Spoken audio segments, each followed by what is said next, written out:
SIR যে list এসেছিল, voter তালিকা এসেছিল, সেই তালিকা থেকে আমার নাম ডিলিট করে দেওয়া হয়েছে। ভোটার তালিকা থেকে নাম ডিলিট, তবুও নির্বাচনে কাজে ডাক। শিলিগুড়িতে বিতর্কিত শিক্ষক। বিস্তারিত। শিলিগুড়িতে সামনে এলো এক চাঞ্চল্যকর ঘটনা। চূড়ান্ত ভোটার তালিকা থেকে নাম বাদ পড়েছে, তবুও নির্বাচনের কাজে ডাক পেলেন এক শিক্ষক। জানা গিয়েছে, শিলিগুড়ির মুন্সি প্রেমচাঁদ কলেজের শিক্ষক জগদীশ রায়ের নাম ডিলেটেড দেখানো হয়েছে এসআইআর এর চূড়ান্ত ভোটার তালিকায়। কিন্তু আশ্চর্যের বিষয়, একই সঙ্গে তাকে থার্ড পোলিং অফিসার হিসেবে দায়িত্ব পালনের জন্য ডাক দিয়েছে।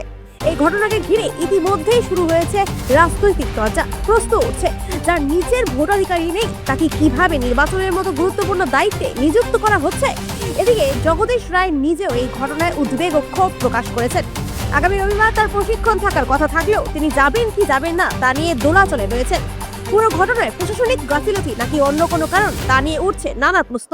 এই বাংলা থেকে তাড়াতে হবে, তো আমি তাহলে তাদের চোখে রোহিঙ্গা, নির্বাচন কমিশনের কাছেও আমি রোহিঙ্গা বা বহিরাগত, তো তাহলে আমাকে এই বাংলা থেকে আমাকে বের করে দিক, কারণ আমার তো ভোটার তালিকায় নাম নেই।